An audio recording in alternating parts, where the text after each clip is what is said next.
Now, the way I'm going to approach this then is to look at control of the heart and then blood pressure sort of separately, but without going into too much detail. The key part as far as the overall control centre is concerned is that we have the cardiovascular centre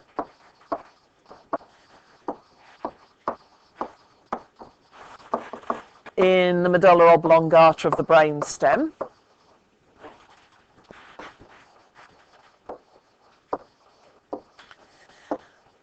All right, so we've got our respiratory centre there as well, and cardiovascular centre is in the same part. If we look at the heart first, it's not just about the rate, it's not just about the volume. And if you look at that rather over-elaborate diagram there, is about the control of cardiac output. All right, so what we're looking at, because what the body is concerned about, you know, it's not how fast the heart's going, that's irrelevant, or how hard the heart's contracting, but it is about the amount of blood that can be pumped out in a minute, and that is what we call cardiac output. Now, the units for that, millilitres per minute. Yeah, okay. We say centimetre cube per minute. Is affected by two things that you can see from that diagram. And in fact, essentially, you know, you just multiply those two things together, because heart rate is the number of beats in a minute, and the stroke volume is the volume per beat.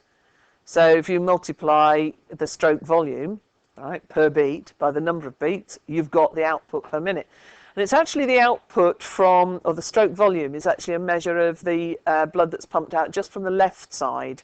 You can't measure the blood that's being pumped out of both sides, because ultimately it's going to be the same blood, because it goes through the heart twice. So the definition of stroke volume is the volume of blood pumped from the left side of the heart. So cardiac output equals stroke volume, that's the amount of blood leaving the left ventricle, multiplied by the heart rate. And so what the diagram's showing you is that you could modify cardiac output by modifying either of those. All right, that's all this is about, really, isn't it? We've got the chemoreceptors I need to flag up.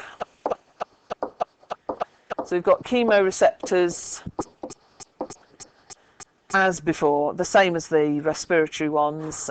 We've got the aortic and carotid bodies for those.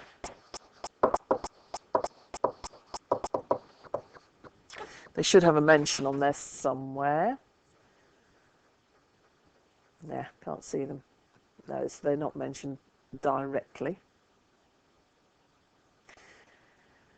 And of course, we're also going to have pressure receptors. Proper name for pressure receptors? What's a unit for pressure? Think of the thing on the wall. That's the barometer, yeah, so they're baroreceptors. Yeah, remember them from the nervous system, vaguely? The baroreceptors, they're pressure receptors. We find those in the aortic and carotid bodies as well.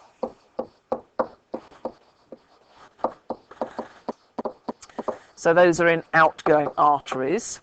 But we've also got in the return bit, so also in the vena cava.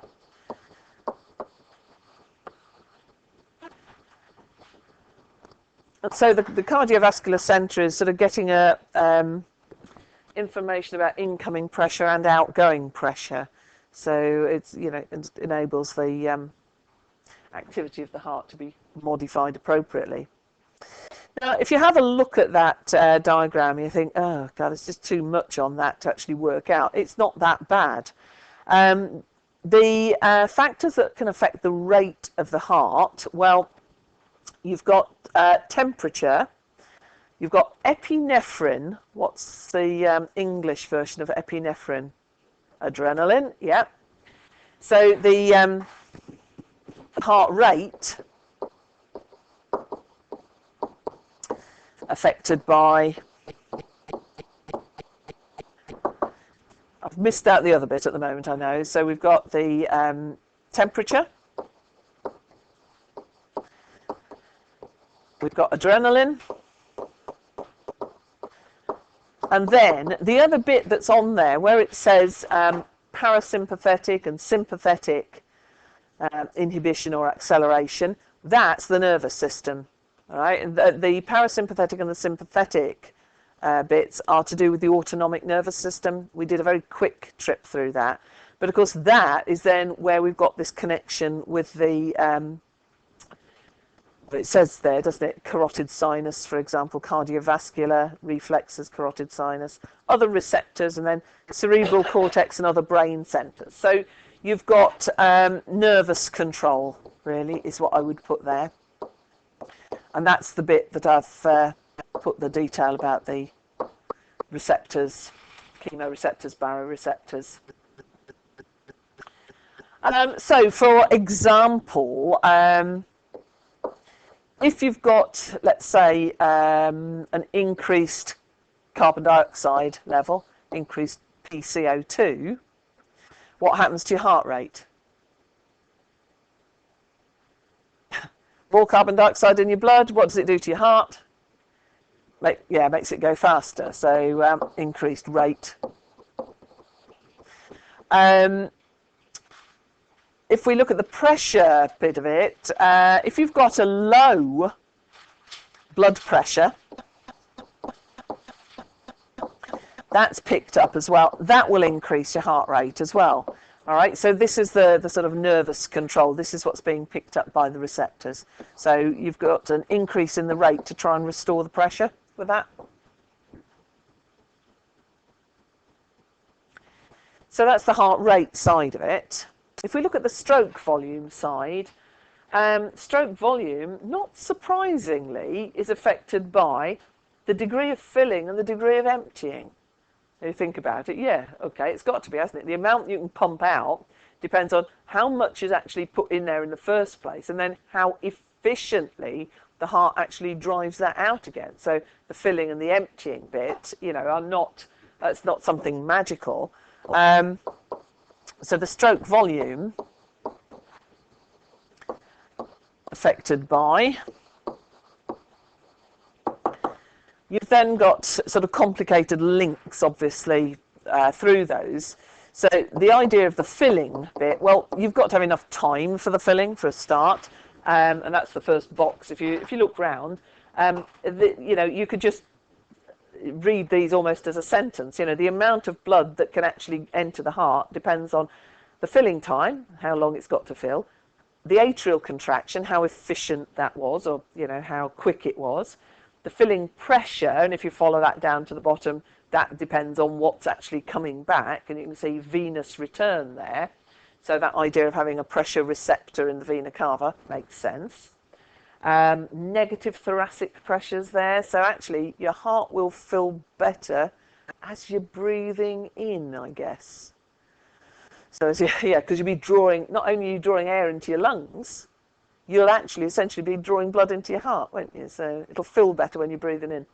So do more of that. Of course, the emptying we should find, I don't think it says positive pressure, but it would make sense. And then the other rather odd word that you've got there, distensibility. And that's how stretchy the heart is. As we age, most of our tissues become a lot less elastic, so they don't stretch very well, and the heart, not necessarily any different. Blood vessels we know about. So the filling, it's quite obviously just, we can summarise that. I'm going to have to put affected by again. Affected by time, atrial contraction,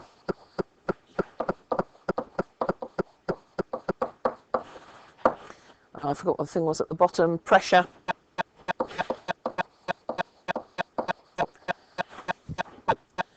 and stretch. I should put in there. Stretchiness, and sort of tempted to put, but how much it can stretch the heart will determine how much you can get into it. The other bit, of course, this you might think is more significant to the stroke volume, but it's not, because you can't empty what you haven't filled. So the emptying side of it.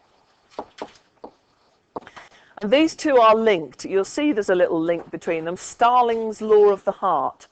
Basically, the more you stretch the heart, the harder it will contract, so the more you can drive out. So the more you put in, the more you can pump out. But there's this relationship because of the way the muscle works. I'm not going to try and explain Starling's law in detail. But how well the heart can contract, well, let's say again we've got the pressure one there, and then this idea of contractility of the myocardium. So I'm going to use that word,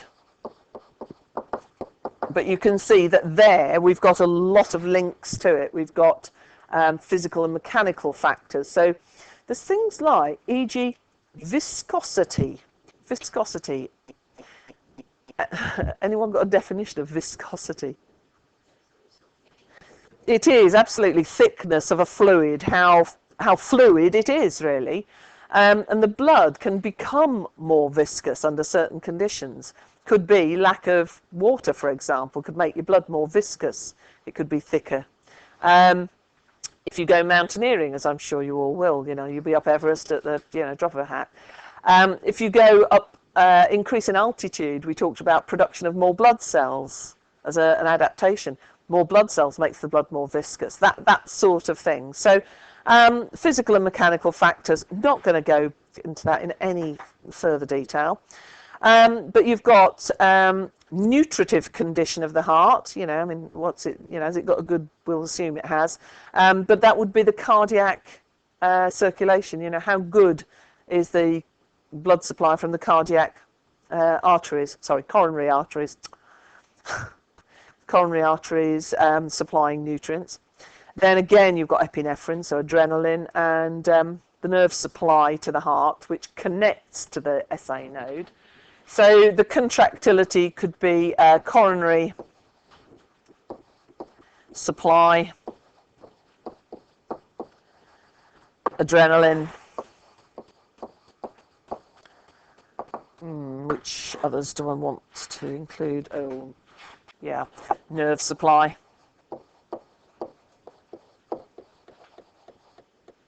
Other factors we will miss out. All right, so really my reason for using that diagram is just to analyze, to sort of simplify it a bit. Okay, so that it's not as mysterious as it seems at first glance. The other one I'm going to look at, we'll take a break first and then we'll come back and look at the other one separately, but a similar sort of approach, because anyone who wants to do blood pressure can then use that second one as a bit of a help. So it's just extracting bits really and turning what looks complicated into just a few notes.